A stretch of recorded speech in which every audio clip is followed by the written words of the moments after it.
एक जवान लड़की शैलजा एक छोटे शहर की 21 वर्षीय खूबसूरत युवती है जिसको बनाने वाले ने बहुत ही फुर्सत से बनाया है। 5-7 ऊंचाई, काले लंबे बाल, गोरा रंग, तीखे नैन नक्श, भरा हुआ गदराया शरीर मानो यौवन हर अंग से टपक रहा हो।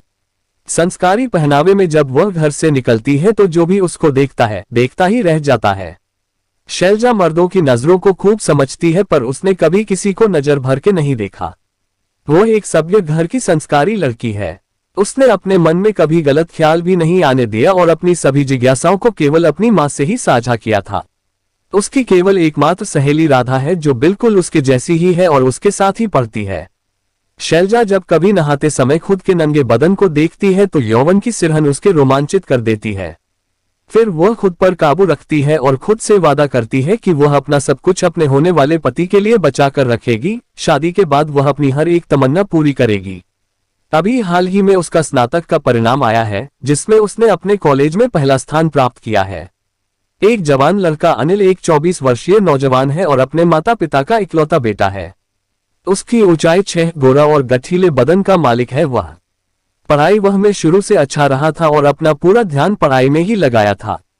पढ़ाई के अलावा उसको एक ही शौक था, जिम में कसरत करने का।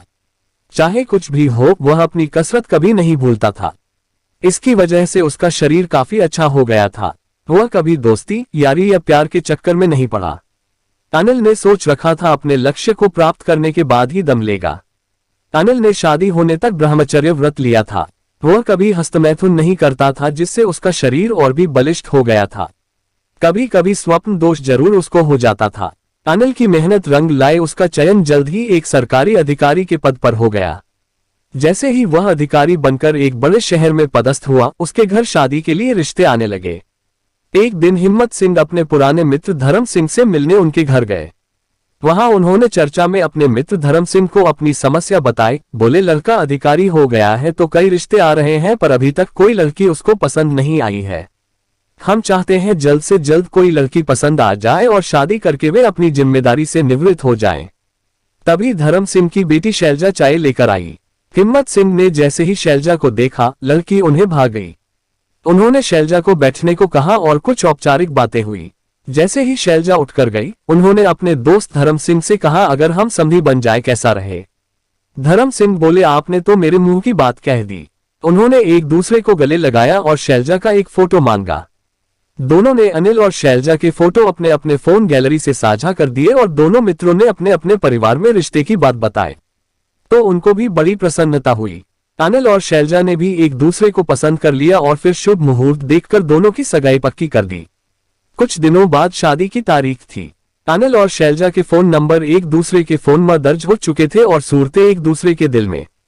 दोनों रोज घंटों प्यार भरी बातें करते और अपने भविष्य के सुनहरे सपने बुनते।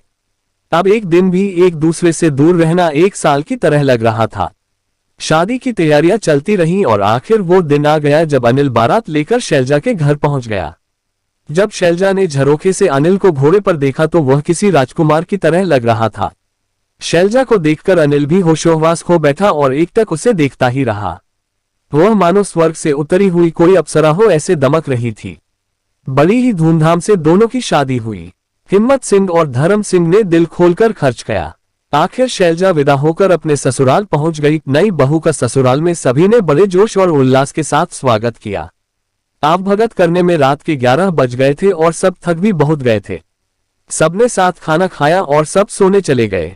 आज शैलजा और अनिल को अलग अलग कमरे में सोना था क्योंकि कल सुबह दूल्हा दुल्हन को कुल देवी की पूजा करने जाना था और कुछ रिश्तेदार भी रुके हुए थे।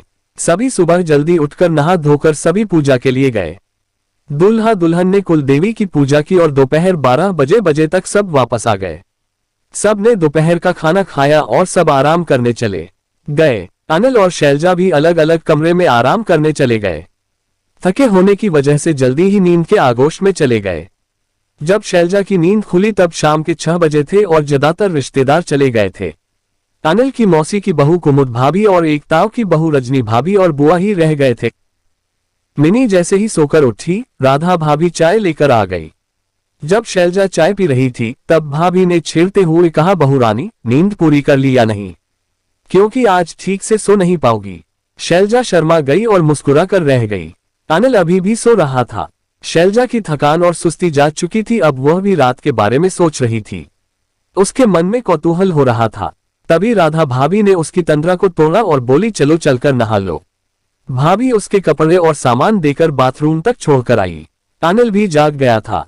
कविता भाभी ने उसको चाय दी और कहा, आज आपकी कसरत बेडरूम में होगी। हमने सभी तैयारियां कर ली हैं, देवरानी तैयार हो रही है।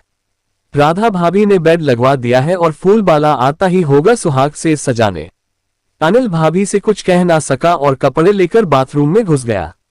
भाभी हंसने लगी। शैलजा ने ब्रश किया और नहाने के लिए सारे कपड़े उतार कर खुद को शीशे में देखा। आज भी उसको सिरहन होने लगी। वह पानी से खुद को ठंडा करने की नाकाम कोशिश करने लगी। उसने अपनी योनि पर हाथ घुमाया तो बल महसूस हुए। उसने शादी के दिन ही वैक्स कराया था, फिर भी वह आज तैयारी में कोई कसर नहीं छोड़ना चाहती थी।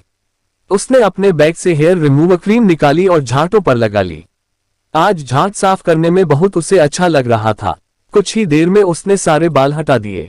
बाथ टब में बैठकर अपने एक एक अंग को अच्छे से साफ करने लगी। आज शैलजा ने हर तरह के महकने वाले प्रसाधनों का इस्तेमाल किया। सर्दी का मौसम था और गर्म पानी शरीर में अलग ही रोमांच पैदा कर रहा था।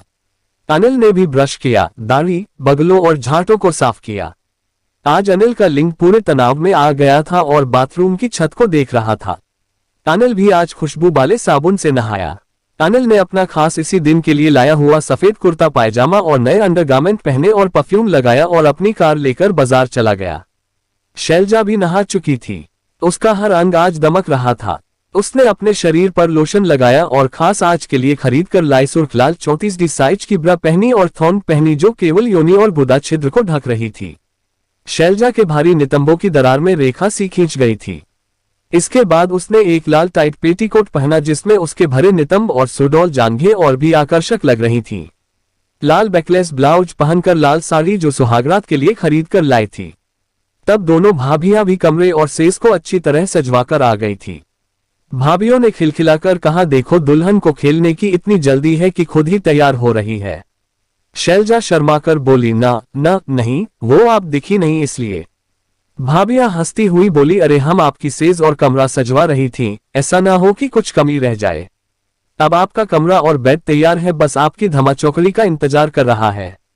तब भाभियां शैलजा को गहने पहनाने लगी। सारे गहने पहनाने के बाद उसके बाल बनाए और उसका अच्छे से मेकअप किया और शैलजा के हर अंग को परफ्यूम किया। राधा भाभी एक थाली में हल्का खाना लेकर आ गई और दुल्हन को खाना खिलाने लगी। पर उसका मन खाने का नहीं था, उसकी आंखें अनिल को ढूंढ रही थीं। शैलजा ने फिर भी इतना खाना खा लिया ताकि रात भर एनर्जी बनी रहे। तब तक राधा भाभी केसर वाला दूध बनाकर ले आई। अब दोनों भाभियां दुल्हन को लेकर दूसरे तल पर सुहागरात वाले कमरे में पहुंची। दूध का गिलास मेज पर रखकर भाभी ने अपने साथ लाए अगरबत्तियां जलाकर हर कोने में लगा दी। उन्होंने शैलजा को बेड पर बैठा दिया और राधा भाभी बोली, यह कमरा ठीक है न? यहाँ आप दोनों को कोई परेशान करने वाला नहीं है। इस तल पर कोई नहीं आता। कमरे में अटैच टॉयलेट भी है। सीढ़ियों वाला दरवाजा बंद कर देना और दिल खोलकर मजे करना, कोई आपकी चीखें भी नहीं सुनेगा। राधा भाभी बोली, मेरी सुहागरात में सबने मेरी आहें सुन ली थीं, आज भी भाभियां मुझे चिढ़ाती हैं। राधा भाभी बोली, हमें तो भाभियों और दीदियों ने संभोग करते देख लिया था। शैलजा उनकी बातों को ध्यान से सुन रही थी और शर्मा रही थी। तभी नीचे गाड़ी की आवाज आई। राधा भाभी बोली, शायद भैया आ गए, हम उन्हें लेकर आती हैं, तुम घूंघट कर लो। अनिल आ गया था। उसके हाथ में एक बैग था जिसमें मुंह दिखाई के लिए एक गोल्ड रिंग थी। उसे अनिल ने अपनी जेब में डाल लिया। बैग में कुछ गुलाब के फूल, गजरा, डार्क चॉकलेट, कुछ पान और रसगुल्ले और कुछ छोटी छोटी चीजें थीं। रजनी भाभी ने बैग लेते हुए कहा, क्या बात है भैया, जंग जैसी तैयारी करके आए हो? राधा भाभी बोली, जंग नहीं तो क्या है, दुल्हन के मैदान में देवर जी के योद्धा को रात भर लड़ना है। अनिल शर्मा गया। रजनी भाभी बोली, खाना लगा दूं भैया? अनिल बोला, नहीं भाभी, मैं दोस्तों के साथ खाकर आया हूं। राधा भाभी ने सारा सामान एक ट्रे में लगाया और रजनी ने एक टोकरी में कुछ फल रखे जैसे स्ट्रॉबेरी, सेब, केले, और शैलजा को लेकर सुहागरात कक्ष में पहुंची। सारा सामान टेबल पर रखकर और दोनों को शुभकामनाएं देकर नीचे चली गई। एक जवान लड़का और एक जवान लड़की की कहानी आपको पसंद आ रही होगी। अपने विचार लिखें।